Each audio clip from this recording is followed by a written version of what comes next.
కింద దాదాపు 500 మంది బిచ్చం అడిగే వాళ్లకు పునరావాసం కల్పించడం జరిగింది. అది పోయిన సంవత్సరం ఆగస్ట్ నెలలో చేశాము. తర్వాత ట్రాన్స్జెండర్స్ ఫస్ట్ 26 మందికి జీవీఎంసీలో ఉద్యోగం కల్పించడం మరియు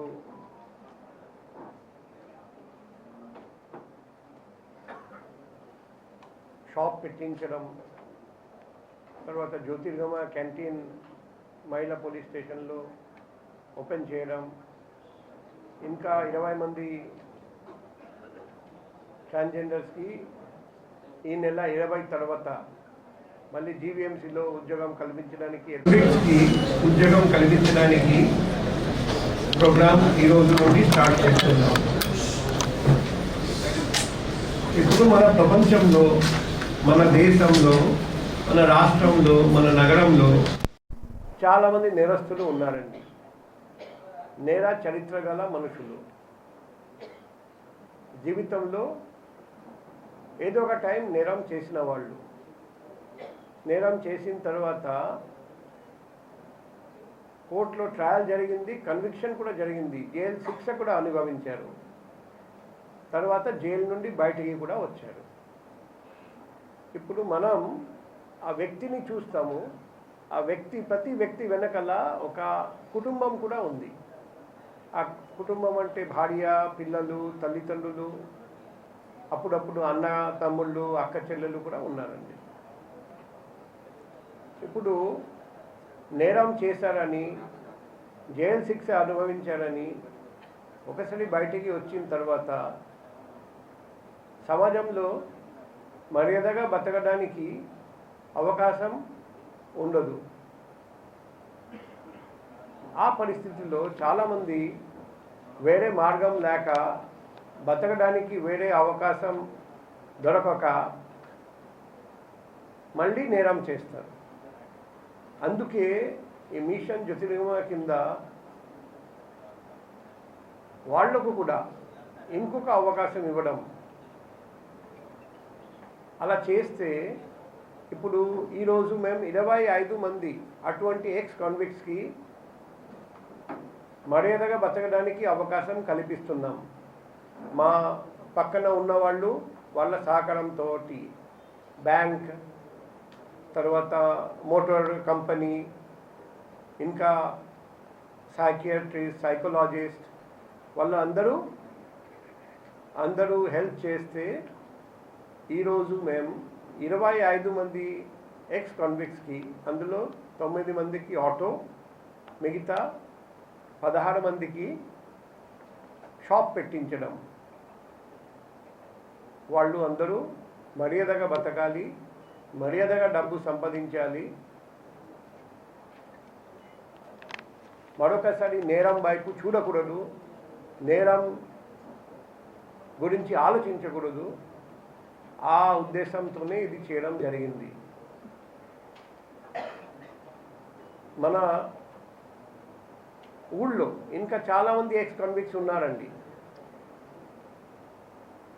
ఈ 25 మంది మారిపోయారని మాకు తెలిసింది. మిగతా వాళ్ళకు కూడా చాలామందికి మార్పు వచ్చింది. వాళ్ళకు కూడా 1 by 1 ఇలాగే మేము అవకాశం కల్పిస్తాం. డోనర్స్తో మాట్లాడి, ఎన్జిఓస్తో మాట్లాడి, బ్యాంక్తో మాట్లాడి. మా ఉద్దేశం భవిష్యత్తులో ఒకసారి తప్పు చేసిన, నేరం చేసిన మళ్ళీ నేరం చేయకూడదు. దానివల్ల ఆ పరిణామం ఎలా ఉంటుందంటే, మన ఊళ్ళో, వైజాగ్ నగరంలో నేరాల సంఖ్య ఖచ్చితంగా తగ్గిపోతుంది. ఇదే పంథ, ఇదే మార్గం, ఇదే పద్ధతి ప్రతి ఊళ్ళో, ప్రతి రాష్ట్రంలో, ప్రతి దేశంలో అవలంబిస్తే, పాటిస్తే మన ప్రపంచంలో నేరాల సంఖ్య తగ్గిపోతుందని నేను అనుకుంటున్నా. ఎందుకంటే అప్పుడు సమాజంలో పెను మార్పు వస్తుంది. ఆ దిశగా ఇది మా మొట్టమొదటి అడుగు వేయడం. సో ఈ సందర్భంగా ఈ వినూత్నమైన కార్యక్రమంలో పాల్గొన్న, మాకు హెల్ప్ చేసిన అందరికీ మేము పేరు పేరున ధన్యవాదాలు, కృతజ్ఞతలు మనస్ఫూర్తిగా హృదయపూర్వకంగా తెలియజేస్తున్నా. అండ్ ఈ ఎక్స్ కాన్విక్ట్స్ 25 మంది, వాళ్ళు చూస్తే కొందరు ఒకటి నేరం చేశారు, కొందరు మల్టిపుల్ నేరాలు చేశారు, కొన్ని రోజుల కిందట జైలు నుండి బయటికి వచ్చారు. వాళ్ళందరూ జీవితంలో ఎప్పుడూ నేరం వైపు చూడకూడదు, నేరం గురించి ఆలోచించకూడదు.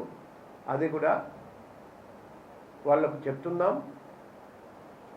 ఈ 25 మందిని చూసి మిగతా వాళ్ళు కూడా ముందుకు వస్తారని, వాళ్ళు కూడా 1 by 1 ఇలాగే హెల్ప్ చేస్తామని ఈ సందర్భంగా మీ అందరికీ తెలియజేస్తున్నాం. మన ప్రాపర్టీ రిఫండ్ మేళా మేము నిర్వహిస్తున్నాము. పోయిన నెలలో 67 కేసులు డిటెక్ట్ చేసి ఛేదించి 83 మంది అఫెండర్స్ని అరెస్ట్ చేసి 1,12,95,263 రూపాయల విలువైన వస్తువులు రికవర్ చేసి ఇప్పుడు రిటర్న్ చేయడం జరుగుతున్నది.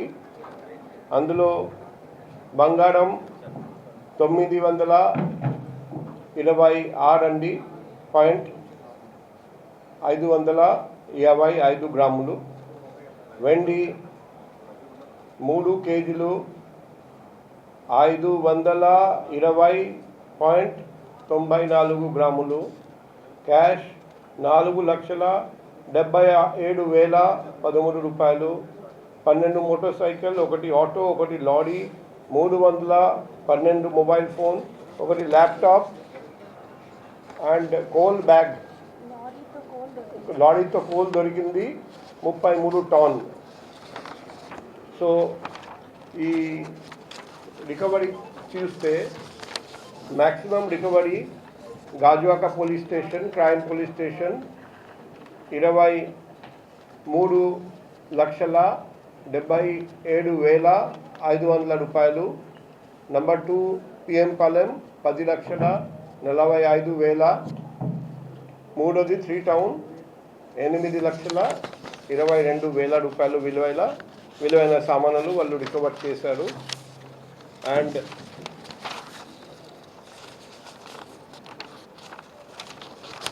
ప్రాపర్టీ రికవరీ చూస్తే మన జనవరి అండ్ ఈరోజు వరకు మనం టోటల్ బెనిఫిషియరీస్ 8,678 బెనిఫిషియరీస్కి మనం ప్రాపర్టీ రికవరీ చేసి ఇస్తున్నాం. టోటల్ ప్రాపర్టీ రికవర్ చేశాము 20,93 లక్షల రూపాయలు. అండ్ కంపారిజన్ చేస్తే కూడా లాస్ట్ సెప్టెంబర్ నుండి చూస్తే సెప్టెంబర్ 1,10,00,000, అక్టోబర్ 1,12,00,000, 3,000, నవంబర్ 1,01,00,000, డిసెంబర్ 1,07,00,000, జనవరి 1,02,00,000, ఫిబ్రవరి 1,12,00,000, 1,1000 రూపాయలు. ఈసారి లాస్ట్ 6 మంత్స్ కంటే ఎక్కువ అమౌంట్ 1,12,99,000 రూపాయలు, ఆల్మోస్ట్ 1,13,00,000. సో ఈ మంచి పని చేసిన డీసీపీ క్రైమ్స్, ఏసీపీ క్రైమ్స్, క్రైమ్లో వింగ్లో పనిచేస్తున్న inspectors, sub inspectors, ASIs, head constable, home guards అందరికీ నేను సభాముఖంగా అభినందనలు తెలియజేస్తున్నాను.